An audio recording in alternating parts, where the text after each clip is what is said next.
سوال یہ ہے کہ نیکی کے سفر میں انسان سے جو انکانشیسلی نیکیاں ہوتی ہیں ان کے بارے میں بتا دیں۔ اس سفر میں ہمیں کیا کرنا چاہیے؟ آپ کے 90% عمل انکانشیسنس کے ہیں، اس میں علم شامل ہی نہیں ہوتا۔ اگر ہاتھ سے کوئی چیز گر جائے تو آپ یک لخت اس کو پکڑنے کی کوشش کرتے ہیں، یا کوئی حادثہ ہو جائے تو انسان وہاں رک جاتا ہے۔ آپ نے سنا ہوگا کہ کسی کا کوئی عزیز مر جائے تو دوسرا شخص افسوس کرتا ہے۔ یہ سب خود بخود فطری ہوتا رہتا ہے۔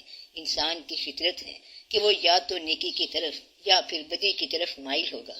تو آپ میں سے کچھ لوگ نیک ہوں گے اور کچھ لوگ بد ہوں گے۔ کچھ لوگ دین کو بیچ کر دنیا بنائیں گے اور کچھ لوگ دنیا کو بیچ کر دین بنائیں گے۔ اب یہ فطرتی بات ہے اور خود بخود ہی ہو جاتی ہے۔ آپ کو پتا ہے آپ گھر میں کئی قسم کا پکاتے ہیں اور اس کے کتنے ہی ٹیسٹ ہوتے ہیں۔ پھر جب مہمانوں کو بلاتے ہو تو کچھ لوگ ایک چیز کھائیں گے اور کچھ لوگ دوسری چیز کھائیں گے۔ تو ذائقے یا ٹیسٹ پیدائشی طور پر سب الگ الگ ہیں۔ کسی شخص کو میٹھا پسند آتا ہے اور کسی کو نمکین۔ اسی طرح مزاج پیدائشی طور پر اللہ تعالیٰ نے الگ الگ پیدا کر دیے ہیں۔ بد آدمی بدی کرے گا، چاہے ظاہری طور پر نیکی کر رہا ہو۔ جس کے مزاج میں چوری ہے اس کا ہاتھ غیر ارادی طور پر آپ کی جیب میں چلا جائے گا۔ یہ اس کی فطرت کے اندر ہے، مزاج کے اندر ہے اور اس کی جینز کے اندر ہے۔ تو نیک ہونا یا نیکی کرنا بھی قدرتی طور پر ہے۔ اللہ کا فرمان ہے کہ تم میں سے ہیں جو دنیا کے طلبگار ہیں اور تم میں سے ہی ہیں جو آخرت کے طلبگار ہیں۔ ایک بادشاہ کے ہاں بچہ پیدا ہوا تو اس نے نجومی سے پوچھا کہ یہ بچہ کیسا ہوگا۔ نجومی نے کہا یا یہ بڑا بادشاہ بنے گا یا پھر دنیا چھوڑ دے گا۔ وہ بچہ کیونکہ بادشاہ کا بیٹا تھا اس لیے اس نے بادشاہ ہی ہونا تھا۔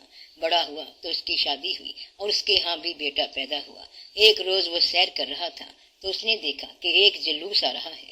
اس نے اپنے مصاحبوں سے پوچھا یہ کیا ہے؟ انہوں نے کہا کہ یہ جنازہ جا رہا ہے۔ اس نے پھر پوچھا یہ جنازہ کدھر جا رہا ہے اور یہ جنازہ کیا ہوتا ہے؟ مصاحبوں نے کہا کہ جب بندہ مر جائے تو اس کو آخری منزل پر لے جاتے ہیں۔ پوچھنے لگا کہ یہ آخری منزل کدھر ہے اور پھر ہم کون سی منزل میں ہیں؟ اور یہ بری بات ہے کہ ہم آخری منزل کو پہچانے بغیر ہی مر جائیں۔ چھوڑا، بادشاہ کو چھوڑا، کنگڈم کو چھوڑا اور وہ جنگلوں میں چلا گیا۔ اس شخص کا نام گوتم بدھ تھا۔ اب یہ اس کا مزاج تھا اور کسی نے اس کو ایسا کرنے کی ٹریننگ نہیں دی تھی۔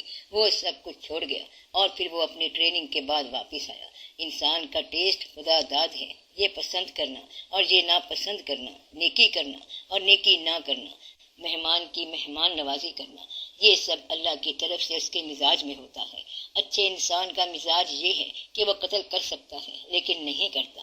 اس کو بولتے ہیں عقل سلیم، قلب سلیم، فطرت سلیم، نفس مطمئنہ۔ ایسے اچھے لوگ بھی ہیں اور کچھ لوگ ذرا ٹیڑھے سے ہوتے ہیں۔ ان کو ٹریننگ کی ضرورت ہوتی ہے کہ ایسا کرنا، ایسا نہ کرنا، ورنہ وہ آدمی جو قلب سلیم اور عقل سلیم رکھتا ہے یا نفس مطمئنہ رکھتا ہے اس کو ٹریننگ کی ضرورت ہی کوئی نہیں ہے۔ تو جو انسان کانشیسلی نیکی کا عمل کرتا ہے وہ کوڈ کے حوالے سے کرتا ہے، شریعت کے حوالے سے کرتا ہے، اور جو انکانشیسلی نیکی کر رہا ہے وہ اس کی اپنی فطرت ہے۔ فطرت کا ہونا بھی خوبی ہے، ضابطے پر چلنا بھی خوبی ہے۔ اس سے آپ کو ٹریننگ ملتی ہے اور وہ آپ کی فطرت میں ہوتی ہے۔ فطرت میں نیکی ہونا اس طرح ممکن ہوتا ہے کہ آپ کی ماں نیک ہوگی، دادا نیک ہوگا، نانا نیک ہوگا، آپ کے گھر کا ماحول ٹھیک ہوگا، یا پھر بچپن میں سنا ہوگا کہ نیکی یہ ہوتی ہے اور نیک اس طرح کے ہوتے ہیں۔ اس طرح یہ باتیں آپ کی فطرت میں داخل ہو جاتی ہیں۔ جس طرح ماں اور بیٹے نے کتاب نہ بھی پڑھی ہو تو بھی فطری طور پر ان کو آپس میں محبت ہوگی۔ اور اب یہ محبت کیا ہے؟ یہ فطری ہے، حالانکہ ان میں سے کسی کی ٹریننگ نہیں ہوئی۔ اس کو بولتے ہیں بغیر ایفرٹ کے۔ ایفرٹ کے ساتھ کام کرنے کا مطلب یہ ہے کہ ساری چیزیں خود ایلوکیٹ کرنا، اور ایک آدمی اپنا حق مانگ سکتا ہے لیکن نہیں مانگتا بلکہ اپنی چیزیں بھی دے دیتا ہے، تو یہ خدا داد ہے۔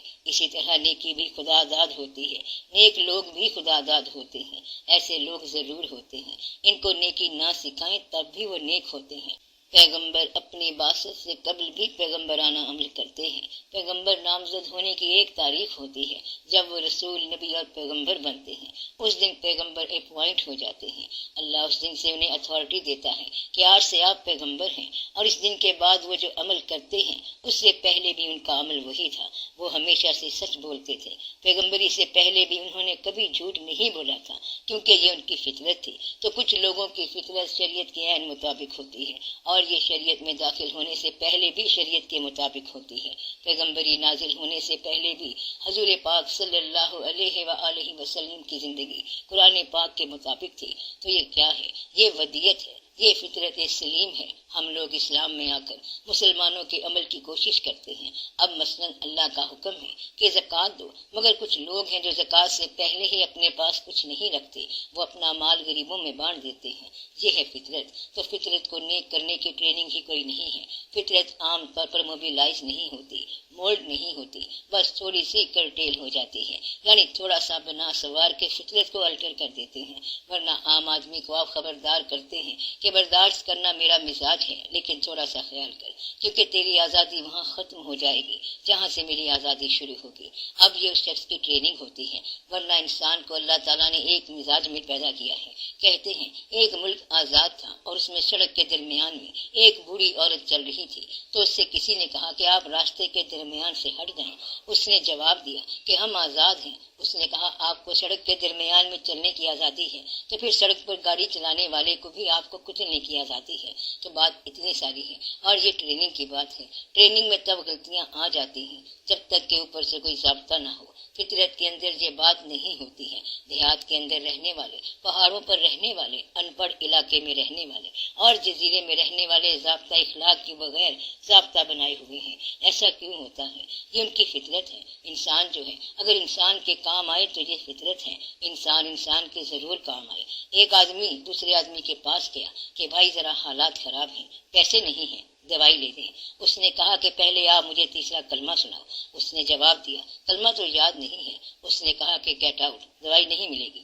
اب یہ آپ کو ٹریننگ دی گئی ہے کہ آپ نے کسی ایسے شخص کی مدد نہیں کرنی جب تک کہ وہ آپ کے دین پر نہ آ جائے۔ اور اگر ایک آدمی فطری طور پر نیک ہے تو وہ کہتا ہے کہ کلمہ آپ گھر جا کر پڑھ لینا، لیکن اب دوائی تو لے جاؤ۔ یہ نوٹ کرنا چاہیے کہ فطرت کیسی ہے، اور کیا فطرت کا آپ کے ساتھ تعاون ہے۔ آپ کی نیکی کانشیسلی ہے تو پھر آپ کا فطرت کے ساتھ تعاون ہے، تو آپ اس کے تعاون کا شکریہ ادا کرو اور اپنا تعاون پیش کرو۔ یہ اللہ تعالیٰ نے آپ پر مہربانی کی ہے کہ آپ کو پیدائشی طور پر نیک بنا دیا ہے۔ اس بات پر اس کا شکر ادا کرو۔ اس کا کس طرح پتہ چلتا ہے؟ اس کی مثال اس طرح ہے کہ اللہ نے بن مانگے کی بہشت میں آپ کو رکھا، اور اللہ نے خود یہ مہربانی کی، اور اب جو ہے آپ وہ بہشت تلاش کر رہے ہو۔ یہ نیکی، عقل سلیم یا نیک فطرت کیا ہے؟ وہ ایک عطا ہے۔ پہلی جنت جو ہے وہ آپ کو عطا تھی۔ جنت کی تلاش جو ہے یہ آپ کا ایڈونچر ہے۔ اب اس جنت کو تلاش کرو، اس چیز کو تلاش کرو جو کبھی آپ کے پاس فری تھی۔ اس طرح بے شمار باتیں آپ کے غور کرنے کے لیے آ جائیں گی۔ آپ کا سب سے بڑا پرابلم کیا ہے کہ کاش وہ گزرا ہوا وقت واپس آ جائے اور چین کا زمانہ آ جائے، سکون کا زمانہ آ جائے۔ دیر واز اے ٹائم، ایک وقت ہوتا تھا جب بڑا سکون ہوتا تھا، اگرچہ اس وقت اتنا مال بھی نہیں ہوتا تھا، لیکن اب سکون نہیں۔ اگرچہ اس وقت مال بہت ہے، کیا ایسا ہو سکتا ہے کہ مال کے آنے سے سکون آ گیا ہو؟ یہ ٹرائی کر کے دیکھ لو، مال چھوڑ کے دیکھ لو تو شاید سکون مل جائے۔ جو کچھ ہوا اس کو انہونا کر دو، پھر دیکھو تو شاید کچھ ہو جائے۔ جو غائب ہوا ہے شاید وہ ظاہر ہو جائے۔ آپ یہ دیکھو کہ آپ کو بے سکون کس نے کیا؟ آپ کو آپ کی کثرت کی خواہش نے بے سکون کیا۔ اللہ تعالیٰ نے فرمایا کہ تمہیں کثرت مال نے غافل کر دیا ہے، حتیٰ کہ تم قبروں میں جا گرے۔ اللہ والے آخری دم تک یہ بتاتے رہتے ہیں کہ دیکھو آگے قبر آنے والی ہے اور تم کیا کر رہے ہو۔ لوگ آگے سے جواب دیتے ہیں کہ ہم تو اپنے لیے کچھ نہیں کر رہے بلکہ بچوں کے لیے کر رہے ہیں، اور پھر ایک دن خود ہی غائب ہو جاتے ہیں۔ تو وہ نیکی جو اللہ کراتا ہے وہ اس کا احسان ہے، اور جو نیکی آپ کرتے ہیں وہ آپ کی فطرت ہے۔ ان دونوں میں یہ فرق ہے۔ اس لیے آپ یہ دیکھا کرو کہ آپ کے اندر فطرت کا کیا عمل ہے۔ کچھ انسانوں کی فطرت بد ہوتی ہے، وہ نیکی کر رہے ہوں تب بھی بد ہوتے ہیں۔ یزید بد ہے، اس لیے اس کو منافق کہتے ہیں۔ منافق اگر عبادات میں قائم ہو جائے تب بھی وہ عبادت نہیں کرے گا، اگر وہ منافقین کہیں، اگر وہ منافقون کہیں کہ ہم گواہی دیتے ہیں کہ آپ اللہ کے رسول صلی اللہ علیہ وآلہ وسلم ہیں، تو اللہ کہتا ہے کہ میں تو جانتا ہوں کہ آپ اللہ کے رسول ہیں، لیکن میں گواہی دیتا ہوں کہ یہ منافق جھوٹ بول رہے ہیں۔ تو گویا کہ منافق سچ بولے تب بھی جھوٹ ہے، اصل میں سچ بات یہ ہے۔ تو نیکی کیا ہے؟ جو کانشیسلی سفر کرے۔ نیک کون ہے؟ جو کانشیسلی نیکی کا سفر کرے، جو کانشیسلی نیکی کرے، وہ عقل سلیم ہے، وہ فطر سلیم ہے، اس کی فطرت بڑی نیک ہے۔ تو یہ فطرت کی عطا ہے، وہ جس کو چاہے دے دے۔ گائے کی فطرت اور ہے، بھینس کی فطرت اور ہے۔ مطلب یہ ہے کہ یہ مزاج ہے۔ ایک مرغ اصیل ہوتا ہے اور سانپ بڑا خطرناک ہوتا ہے۔ لڑنے والی چیز اور ہے، کاٹنے والی چیز اور ہے۔ سانپ کی فطرت اور ہے، سانپ کاٹے گا، یہ سانپ کی فطرت ہے۔ کئی پیار کرنے والے جانور ہوتے ہیں، مثلا دنیا ادھر ادھر ہو جائے لیکن کتا آپ کے ساتھ چلے گا، فالو کرے گا، لائک کرے گا ماسٹر کو، ماسٹر کہے گا۔ یہ ان چیزوں کی فطرت ہے۔ فطرت کے طور پر اسٹڈی کرنا ایک بہت بڑا کام ہے۔ آپ چیزوں کی فطرت اسٹڈی کرو، اپنا مزاج اسٹڈی کرو، قدرت کی عطا اسٹڈی کرو۔ اگر کسی میں یہ دیکھو کہ اس کی فطرت میں غلط بات ہے تو اس سے دور ہو جاؤ، اس کو بائی پاس کر دو۔ اللہ کا فرمان ہے کہ جب کسی جاہل سے واسطہ پڑ جائے تو اس کو سلام کر کے نکل جاؤ اور کہو کہ تم سچے ہو، ہم جھوٹے ہیں، تو آپ آگے نکل جاؤ اور اسے جانے دو۔ ایک دفعہ ایک آدمی نے دیکھا کہ حضرت عیسیٰ علیہ السلام بھاگے جا رہے ہیں۔ اس آدمی نے دیکھا کہ ہیں تو حضرت عیسیٰ علیہ السلام، ان کو کیا ایمرجنسی آ گئی کہ بھاگے بھاگے جا رہے ہیں۔ اس آدمی نے تھوڑا سا آگے بڑھ کر حضرت عیسیٰ علیہ السلام سے پوچھا کہ آپ عیسیٰ علیہ السلام ہی ہو؟ انہوں نے کہا کہ ہاں۔ وہی جو مردے زندہ کرتے ہو؟ ہاں وہی۔ جو پیغمبر ہیں؟ انہوں نے کہا کہ ہاں وہی۔ تو آپ کیوں بھاگتے جا رہی ہیں؟ تو انہوں نے کہا کہ تو بھی بھاگ، مصیبت آ رہی ہے۔ اس نے پوچھا کیسی مصیبت؟ آپ نے فرمایا کہ پیچھے احمق آ رہا ہے، احمق کی عقل سلیم نہیں ہوتی، اس لیے وہ احمق کا احمق ہی رہے گا۔ اس شخص نے کہا اس کے لیے آپ بھی دعا کریں، تو فرماتے ہیں جہالت اللہ کا عذاب ہے، اس کے لیے دعا نہیں ہو سکتی۔ فطرت سلیم ہو تو پھر دعا کرتے ہیں کہ یا اللہ یہ نیک فطرت کا بندہ ہے، یہ کہاں گمراہی میں جا رہا ہے، اسے ٹھیک فرما دے۔ لیکن حماقت اور جہالت جو ہے یہ بد فطرت ہے۔ تو جہاں کہیں بد فطرت آدمی مل جائے آپ اسے بائی پاس کر جاؤ، اس کے پاس سے گزر جاؤ۔ یہ نہ ہو کہ آپ کہیں کہ ہم تیری اصلاح کر کے چھوڑیں گے۔ ایسے انسان کو مت تبلیغ کرو جو احمق اور جاہل ہو، اس کو سلام بولو۔ کیا بولو؟ اس کو سلام کرو۔ بد فطرت کون ہوتا ہے؟ جس کو بندے پسند نہ آئے اور جس کو بندوں کی خوشی پسند نہ ہو۔ احمق سے کسی نے پوچھا تم رو کیوں رہے ہو؟ تو وہ کہتا ہے تم ہنس کیوں رہے ہو؟ کہتا ہے ہم اس لیے ہنس رہے ہیں کہ ہمیں یہ ماحول پسند ہے۔ تو احمق کہتا ہے کہ میں اس لیے رو رہا ہوں کہ مجھے تمہاری یہ ہنسی پسند نہیں آ رہی۔ تو بات یہ ہے کہ وہ اس لیے رو رہا ہے کہ تم ہنس کیوں رہے ہو۔ یہ اس کی فطرت ہے کہ لوگوں کو ہنستا نہیں دیکھ سکتا۔ تو جو آدمی لوگوں کو ناپسند کرے، جو آدمی لوگوں کی صرف خامیاں ہی دیکھے، جو آدمی اپنے آپ کو ہائی مین اور ٹال مین یعنی اونچا اور بلند سمجھے، وہ احمق ہوتا ہے۔ جو بے وقوف خود کو اونچا ثابت کرنے والا ہو کہ میں ہی افلاطون وقت ہوں، تو وہ کون ہے؟ جاہل ہے۔